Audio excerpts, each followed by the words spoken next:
तो स्टूडेंट्स, जो आज हम बात करने वाले हैं वही स्ट्रक्चर से आगे की जो चीजें मैं आपको बताने वाला हूं उसके बारे में डिस्कस करेंगे। तो इसकी पूरी स्ट्रक्चर्स बनेंगी, मैंने बताया था CHO, यहां पर क्या आएगा OHH, OHH, OHH और एक आ जाएगा CH2OH। दूसरे की अगर हम बात करेंगे तो CHO, इस बार H कहाँ ले लेंगे हम, राइट हैंड साइड में। साथ में क्या आएगा OHH, एक चीज रह गई है इसमें भी, एक बार OHH और आएगा, फिर क्या आएगा OHH, OHH, CH2OH। इसका नाम है एलोज, इसका नाम है एल्ट्रोज। इससे अगली स्ट्रक्चर अगर हम बनाते हैं जो कि अल्बिनोज से बनेगी, CHO, OHH, HOH, OHH, OHH, CH2OH। इसका नाम है ग्लूकोज। नेक्स्ट वन देखिए, इसी का एक और स्ट्रक्चर बननी है CHO, HOH, OHH, OH, OHH, OHH, CH2OH। इसकी दो स्ट्रक्चर बननी है, इसका नाम है mannose, CHO, OHH, OHH, HOH, OHH, CH2OH। इसका नाम है glucose.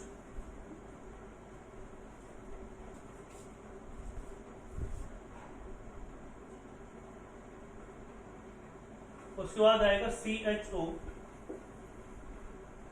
HOH, OHH, OHH, HOH, CH2OH। इसका नाम आएगा आयोडोज। फिर इसकी दो स्ट्रक्चर बननी है, CHO, HOH, sorry OHH, HOH, OHH, CH2OH। इसका नाम है galactose. CHO, HOH, HOH, HOH, OHH, CH2OH। इसका नाम आएगा टेलोज। तो इस तरह से आपको रेजोनेटिव स्ट्रक्चर्स बनानी है, सॉरी इस तरह से आप क्या बनाएंगे, इसकी मोनोसैकेराइड्स यूनिट बनाएंगे। तो इतनी मोनोसैकेराइड्स यूनिट्स मैंने आपको बता दी है कार्बोहाइड्रेट्स के बारे में। तो ये सभी की सभी क्या है, मोनोसैकेराइड्स यूनिट है।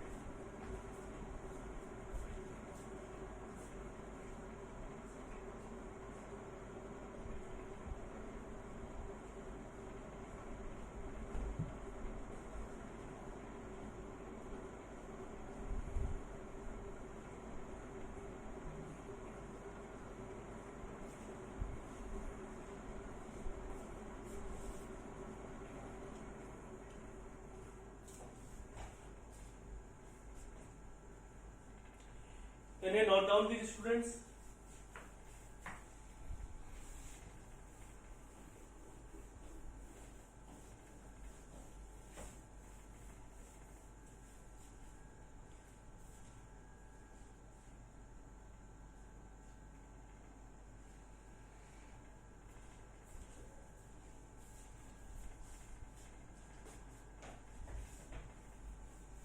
इसमें जो आगे आपको पढ़ना है वो पढ़ना है किसके बारे में, limitations of glucose open chain structure. जब आप ग्लूकोज के ओपन चेन स्ट्रक्चर की बात करेंगे तो क्या क्या पॉइंट्स आपको इसमें पढ़ने हैं वो मैं आपको बताने वाला हूं। पहली लिमिटेशन क्या होती है इसकी, फर्स्ट लिमिटेशन के अकॉर्डिंग आप एक चीज देखेंगे कि अगर आपको कोई भी क्या दे रखा है, aldehyde group of glucose does not give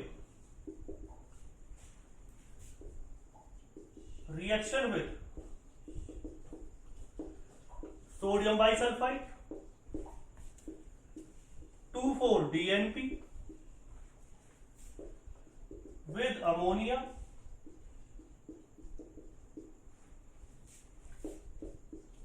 Schiff's reagent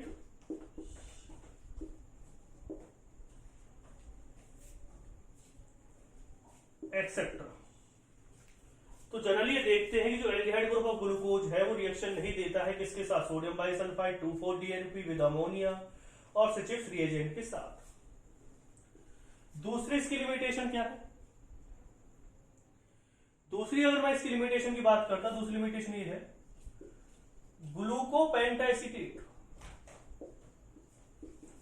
ग्लूकोपेंटाएसिटेट does not give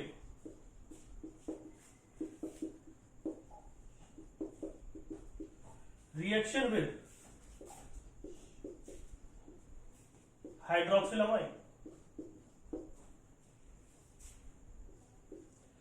तीसरी क्या है,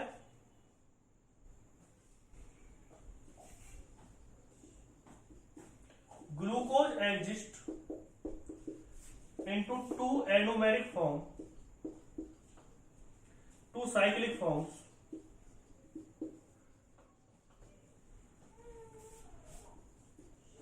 one is alpha D glucose,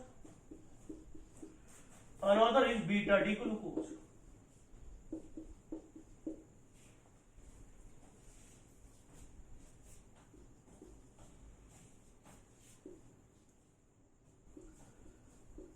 aqueous solution of glucose can give mutarotation. और ये म्यूटर रोटेशन क्या होता है,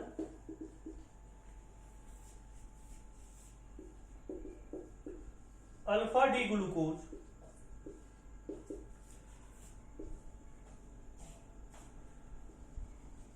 इक्विलिब्रियम मिक्सचर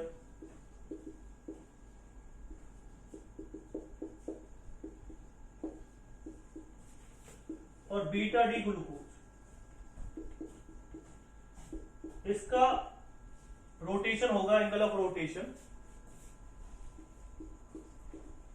19.2, इसका होता है 52.5 और इसका होता है 111।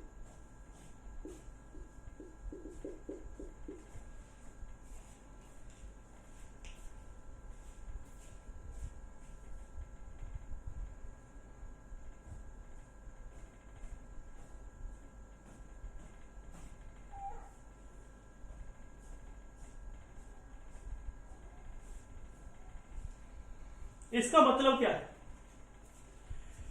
कि देखो ग्लूकोज के अंदर आप सभी जानते हैं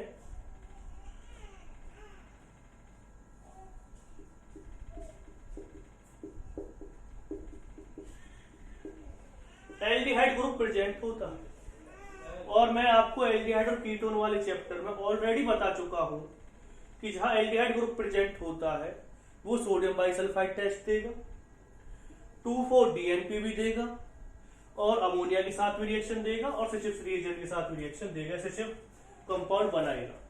लेकिन ये क्यों नहीं दे रहा है, पहली लिमिटेशन इसकी, जबकि ग्लूकोज के अंदर एल्डिहाइड ग्रुप प्रेजेंट होता है।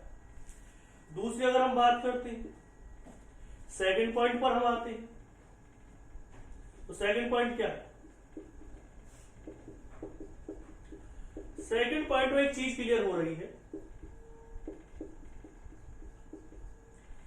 कि भाई एक बात ये बताइए हमें कि यहां पर तो एल्डिहाइड ग्रुप प्रेजेंट है और एल्डिहाइड तो NH2OH के साथ रिएक्शन देता है, तो फिर ग्लूकोपेंटाएसिटेट ने रिएक्शन क्यों नहीं दी?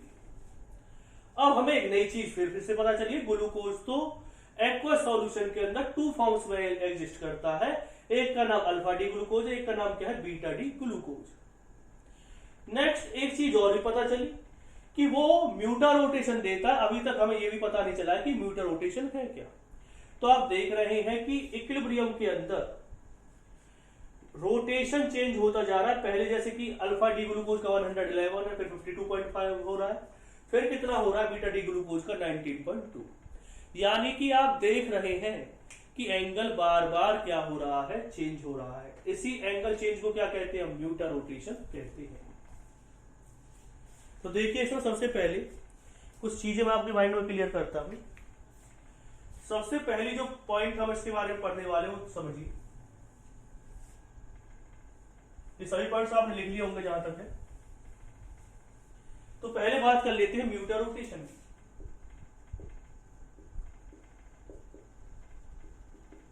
म्यूटा रोटेशन की अगर मैं बात करता हूं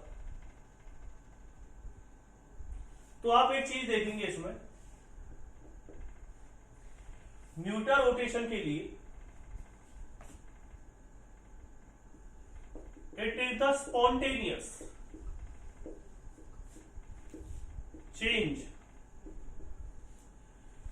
in specific rotation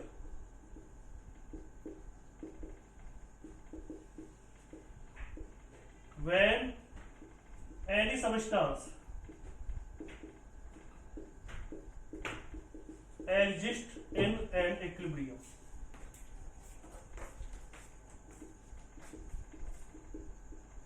जब कोई सब्सटेंस इसमें रहता है, इक्विलिब्रियम में रहता है, तो उसके स्पेसिफिक रोटेशन में जो चेंज आता है उसे क्या कहते हैं? म्यूटा रोटेशन कहते हैं। अब सभी चीजों को मैं आपके सामने क्लियर करने वाला हूं कि ऐसा क्यों होता है, क्या क्या चीज हमारे सामने आती है और कौन कौन से पॉइंट्स हमारे लिए जरूरी है। तो सबसे पहले हम चलते हैं अल्फा डी ग्लूकोज और बीटा डी ग्लूकोज के स्ट्रक्चर की तरफ कि जो अल्फा डी ग्लूकोज और बीटा डी ग्लूकोज है उसका स्ट्रक्चर कैसे आप बनाएंगे।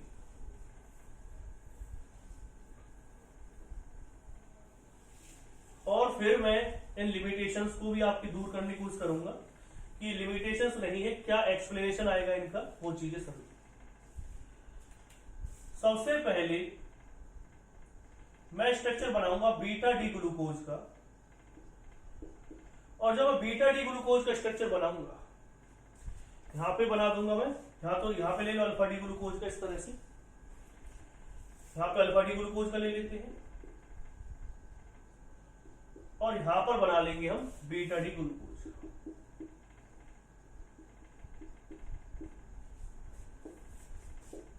ठीक है, पहले हम बात करने वाले हैं बीटा डी ग्लूकोज के स्ट्रक्चर के बारे में। तो बीटा डी ग्लूकोज के स्ट्रक्चर के बारे में क्या डिस्कस करेंगे? मैं एक ट्रिक आपको बताने वाला हूं बीटा डी ग्लूकोज के स्ट्रक्चर के बारे में, उस ट्रिक को आप अपने माइंड में रखें। पहली कार्बन यानी फर्स्ट वन क्या होता है? ऑड कार्बन पर जो OH ग्रुप आएगा वो लिखना है आपको लेफ्ट हैंड साइड में। इवन पर कहां आएगा? राइट हैंड साइड में। ऑड पर कहां आएगा? लेफ्ट हैंड साइड में। इवन पे कहां आएगा? राइट हैंड साइड में। ऑड पे कहां आएगा? लेफ्ट हैंड साइड में।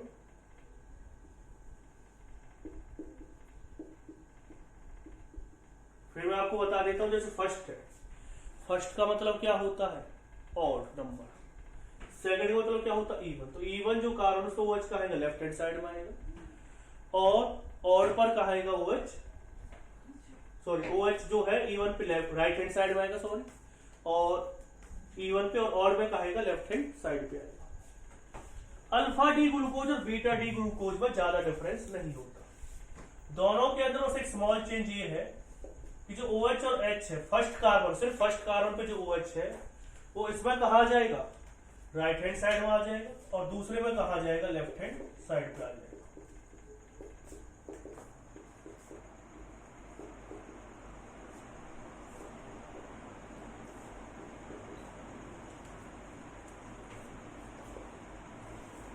फिर मैं एक बार क्लियर कर देता हूं आपके सामने, अल्फा डी ग्लूकोज और बीटा डी ग्लूकोज में ज्यादा डिफरेंस नहीं होता। अल्फा डी ग्लूकोज के पास जो OH है वो कहा जाएगा, बस फर्स्ट कार्बन में जो OH है वो आ जाएगा लेफ्ट से राइट में। डी ग्लूकोज यानी ओपन चेन स्ट्रक्चर है जो ग्लूकोज की, उसके बारे में आप पढ़ ही चुके हैं। उसके बारे में क्या पढ़ा है आपने,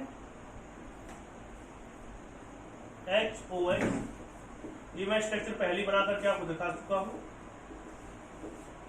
ये किसकी स्ट्रक्चर है, open chain structure of glucose, ठीक है। अब इसमें एक चीज आपको याद रखनी है, इसे हम फिशर प्रोजेक्शन कहते हैं।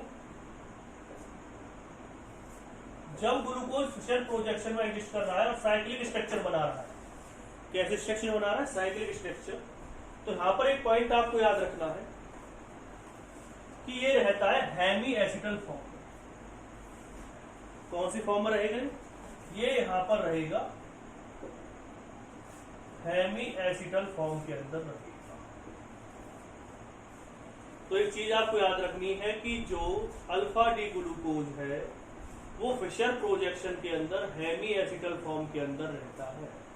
हेमी एसिटल फॉर्म कौन सी होती है, आपने एसिटल और कीटल के बारे में ऑलरेडी पढ़ चुके हैं आप। इसका जो ये लॉन पेयर है वो किस पर अटैक करेगा, वो अटैक करता है एल्डिहाइड के पास, और ये इलेक्ट्रॉन चले जाते हैं इस तरह से। तो मैं आपको हेमी एसिटल क्यों कह रहा हूं, क्योंकि एक मोल OH का किसके साथ रिएक्ट कर रहा है, एल्डिहाइड के साथ। अगर एक मोल से ज्यादा आपने OH लिए हैं और वो एल्डिहाइड के साथ रिएक्ट कर रहा है, तो 2 मोल लिए हैं तो उसे आप एसिटल कह देते हैं, लेकिन एक मोल एल्डिहाइड के साथ रिएक्ट कर रहा है तो उसे क्या कहेंगे, हम हेमी एसिटल फॉर्म कहेंगे। तो जो साइक्लिक स्ट्रक्चर होती है किसी की ग्लूकोज की, वो कौन सी फॉर्म होती है, उसकी हेमी एसिटल फॉर्म होती है। अब बात आती है कि पहले हम बात कर लेते हैं म्यूटर रोटेशन। होता क्या है कि जो अल्फा डी ग्लूकोज है, अब होता क्या है कि बार बार जो OH है अगर ऑफ साइड से ऊपर से अटैक करेगा तो अलग OH ग्रुप बनेगा, अगर कहां से अटैक करेगा, नीचे से अटैक करेगा तो अलग OH ग्रुप बनेगा इसके अंदर। जो OH ग्रुप है राइट और लेफ्ट साइड किस वजह से आते हैं, कहीं OH ऊपर से अटैक कर रहा है, कहीं कहां से अटैक कर रहा है, नीचे से अटैक कर रहा है। और ये बार बार इस तरह से, मतलब कभी ओपन चेन स्ट्रक्चर में चेंज हो रहा है, कभी किसमें चेंज हो रहा है, साइक्लिक में चेंज हो रहा है, साइक्लिक में चेंज होता रहता है। जब हम इसे वाटर में डालते हैं तो ऐसा क्यों होता है, क्योंकि जो हेमी एसिटल है, जैसे साइक्लिक बॉन्ड आपने बनाया है, वाटर डालने की वजह से क्या हो जाता है, ब्रेक डाउन हो जाता है और वापस हमें क्या मिल जाता है, OH और CH। तो पहले मैं बता देता हूं कि एक्चुअल में तो ग्लूकोज अल्फा डी ग्लूकोज और बीटा डी ग्लूकोज के अंदर ही एग्जिस्ट करता है, लेकिन इस वाले केस में ओपन चेन स्ट्रक्चर कैसे बन जाती है, इस वजह से बन जाती है क्योंकि बार बार जो हेमी एसिटल है उसकी हाइड्रोलिसिस होती रहती है और वापस हमें क्या मिल जाता है, OH और CH ग्रुप मिल जाता है। ये बने कैसे वो मैंने बता दिया, और वापस कैसे आएंगे, जब आप हाइड्रोलिसिस कर देंगे तो यहाँ H लग जाएगा और वहां पे क्या लग जाएगा, OH लग जाएगा, और दोबारा से हमें क्या मिल जाएगा, दोबारा से हमें क्या मिल जाता है, ओपन चेन स्ट्रक्चर मिल जाती है।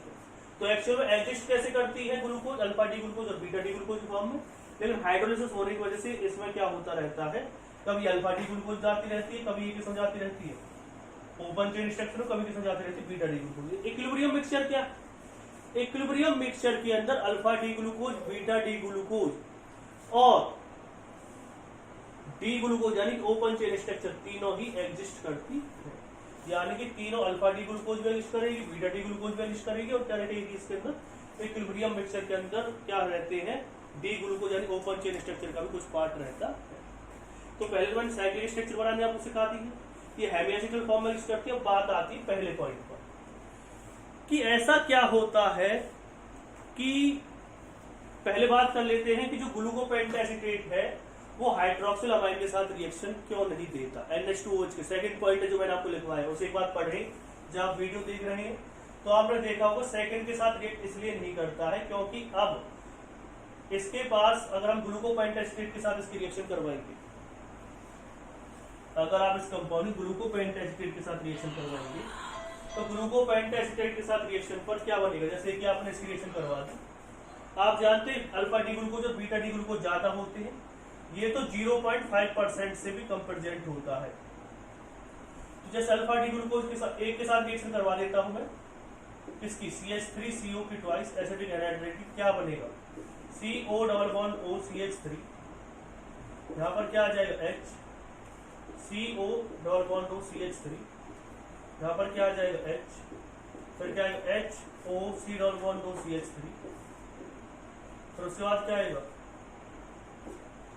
O C double bond O CH3, यहाँ पे क्या आएगा H, आगे क्या दे रखा है ऑक्सीजन दे रखा है,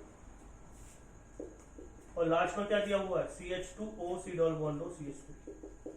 भैया आप देख रहे हैं इसमें 5 मोल ने किस तरह से रिएक्शन करी है, इस तरह से रिएक्शन करता है। हमने रिएक्शन इसके साथ करवाई थी, लेकिन एक्चुअल रिएक्शन किसके साथ होती है, अल्फा डी ग्लूकोज या बीटा डी ग्लूकोज के साथ। तो अगर आप इसे ध्यान से देखें तो क्या अब इसके पास कोई एल्डिहाइड ग्रुप प्रेजेंट है या इसके पास कोई फ्री ग्रुप प्रेजेंट है? आप कहेंगे सर इसके पास तो कोई फ्री ग्रुप प्रेजेंट नहीं है। तो इसका सीधा सा मतलब ये रहा कि जो आपको कंपाउंड दे रखा है, इस कंपाउंड के अंदर क्या प्रेजेंट नहीं होता है, एल्डिहाइड ग्रुप प्रेजेंट ही नहीं होता है, तो इसलिए ग्लूकोपेंटाएसीटेट हाइड्रोक्सिल अमाइन के साथ रिएक्शन नहीं करता। इसकी दो स्ट्रक्चर किस तरह से एग्जिस्ट करते हैं अल्फा डी ग्लूकोज और बीटा डी ग्लूकोज, कि ये जो OH दे रखा है अटैक कर देता है इसके साथ, और एक 6 मेंबर की क्या बन जाती है, रिंग बन जाती है हमारे पास, इस तरह की साइक्लिक कंपाउंड बन जाता है। तो ये अल्फा डी ग्लूकोज और बीटा डी ग्लूकोज में क्यों एग्जिस्ट करता है, क्योंकि हो सकता है कि OH ग्रुप कहां से अटैक करे, ऊपर से अटैक करे कार्बन के ऊपर, हो सकता है कि नीचे से अटैक करे, क्योंकि ये डबल बॉन्ड से अटैच है कार्बन और कैसी प्लेन है, एक ही प्लेन के अंदर है, तो ऊपर से अटैक कर सकता है और नीचे से भी। दूसरे पॉइंट पर अब आते हैं, दूसरा पॉइंट क्लियर हो गया, तीसरा भी हो गया। म्यूटर रोटेशन वाला भी मैंने आपके सामने क्लियर कर दिया कि म्यूटर रोटेशन इसलिए करते रहते हैं कि कभी अल्फा डी ग्लूकोज बीटा में चेंज करती है और कभी बीटा के चेंज करता रहता है अल्फा में। अब आते हैं हम इसमें नेक्स्ट पॉइंट पर जो बहुत ही इंपोर्टेंट है, वो ये है कि क्यों ये रिएक्शन नहीं देता। जैसे टॉलरेंस टेस्ट दे दिया तो उसके अंदर एल्डिहाइड ग्रुप प्रेजेंट था, लेकिन इसी में 2,4-DNP नहीं दिया। क्यों नहीं दिया 2,4-DNP? क्योंकि एल्डिहाइड ग्रुप प्रेजेंट तो है, लेकिन 2,4-DNP क्यों नहीं देता? आप इस चैप्टर में जब पढ़े तो आपको पता होना चाहिए सभी टेस्ट के बारे में। तो टेस्ट जैसे 2,4-DNP मैंने करवाया था, टॉलरेंस टेस्ट करवाया था, फेलिंग टेस्ट करवाया था, ये चीजें आपको पता होनी चाहिए।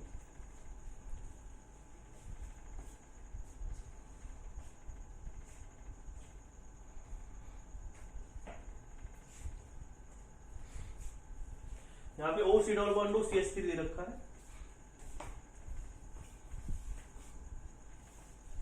तो देखिए लास्ट पॉइंट पर आते हैं हम इसमें, जिसमें हमें एक चीज क्लियर करनी है।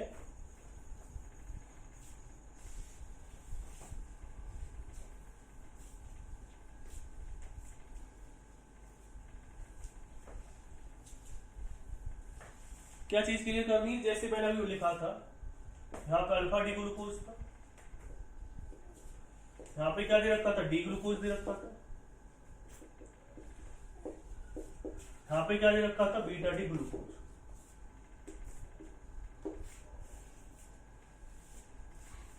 Alpha D glucose, D glucose और क्या दे रखा, बीटा डी ग्लूकोज। तो अल्फा डी जो ग्लूकोज है, इसका जो रोटेशन होता है वो 111 रहेगा, ये 52.5 था, 19.2 था। जब हम रिएक्शन करवाते हैं, जैसे टॉलरेंस टेस्ट के साथ आप रिएक्शन करवा, टॉलरेंस टेस्ट आप करवा रहे हैं या आप फेलिंग टेस्ट करवा रहे हैं, या आप जो रिएक्शन हो किसके साथ करवा रहे हैं इसकी, या आप ब्रोमीन वाटर के साथ रिएक्शन करवा रहे हैं, तो ये जो तीनों रिएक्शन है, ये रिएक्शन होती है इररिवर्सिबल। इररिवर्सिबल नेचर होता है। तो अब इररिवर्सिबल का मतलब क्या है कि ये रिएक्शन आपकी एक बार होगी तो रिवर्स नहीं होगी, यानी कि इसका मतलब क्या है, जब आप टॉलरेंस टेस्ट के साथ इसकी रिएक्शन करवा रहे थे डी ग्लूकोज, मतलब कि इक्विलिब्रियम मिक्सचर है, इक्विलिब्रियम मिक्सचर कहेंगे आप इसे, तो इसके अंदर कुछ डी ग्लूकोज भी है। तो जैसे टॉलरेंस टेस्ट ने इसके साथ रिएक्शन कर दी, समझना चीज को, बहुत ही इंपॉर्टेंट चीज बता रहा हूं। अगर आपको नहीं पता तो आप पहले इक्विलिब्रियम पढ़ लें, फिर ही उसे देखें, कहीं आप बाद में कहेंगे सर हमें तो कुछ पॉइंट समझ में नहीं आए, तो मैं बता देता हूं। इक्विलिब्रियम का आपको पता होना जरूरी है। जब ओपन चेन स्ट्रक्चर इसके साथ रिएक्शन करता है, कौन रिएक्शन करेगा, ओपन चेन स्ट्रक्चर इसमें से रिएक्शन करेगा टॉलरेंस टेस्ट के साथ, तो सीधी सी बात उसकी अमाउंट क्या होगी, कम होगी। तो जैसे डी ग्लूकोज ने रिएक्शन करी, किसके साथ रिएक्शन कर दी, टॉलरेंस टेस्ट के साथ रिएक्शन करी, तो यहां से कौन निकल के वहां जा रहा है, डी ग्लूकोज निकल रहा है।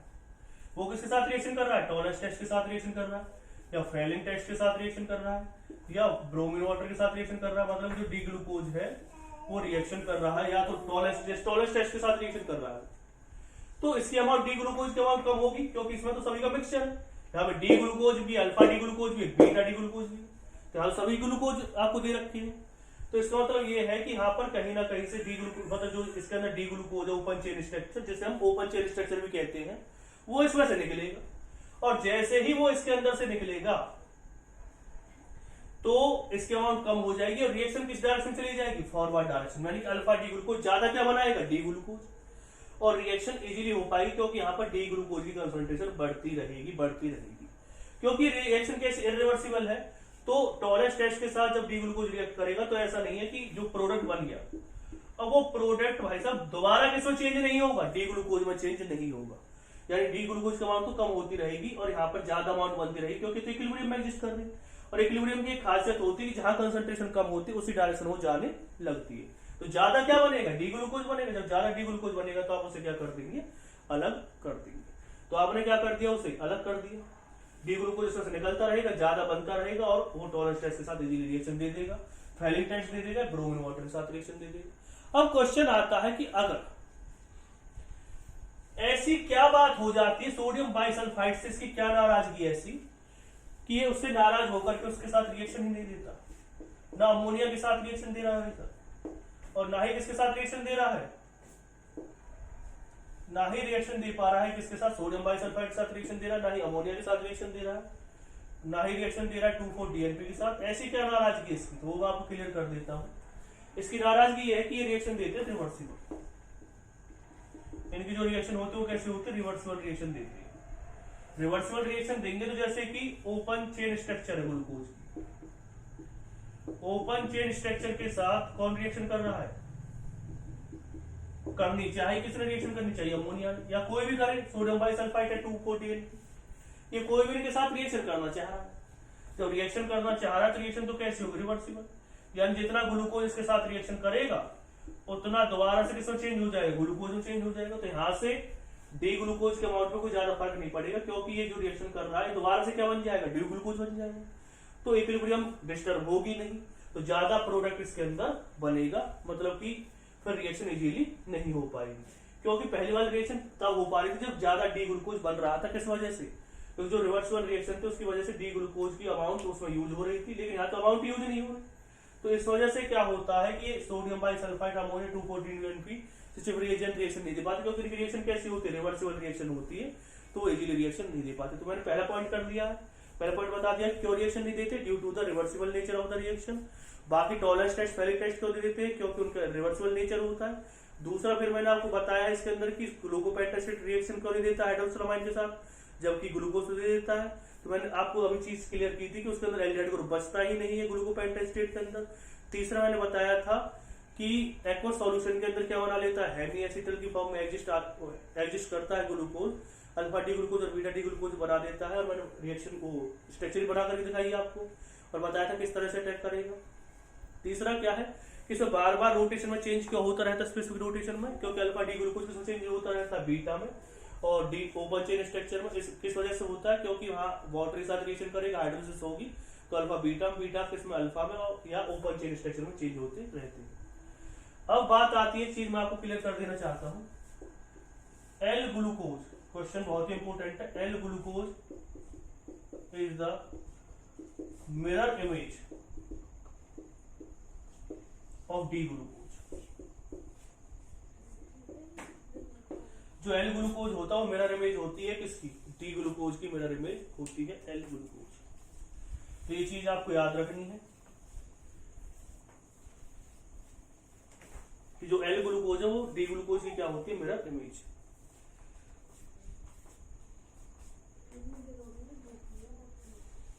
फिर इसके बाद क्या आएगा? एनोमर्स। एनोमर्स क्या होते हैं? Those stereoisomers which are differ due to the configuration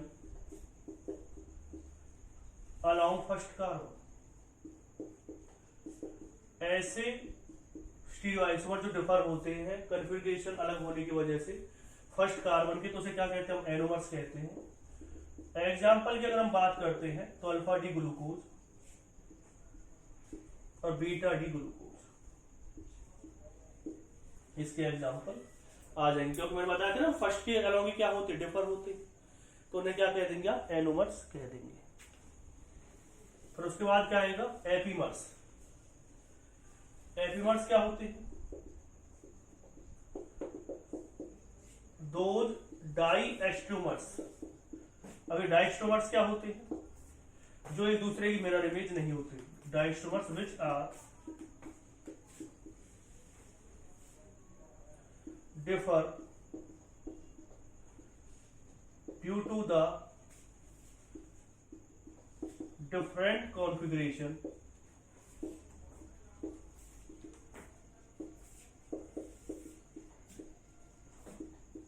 along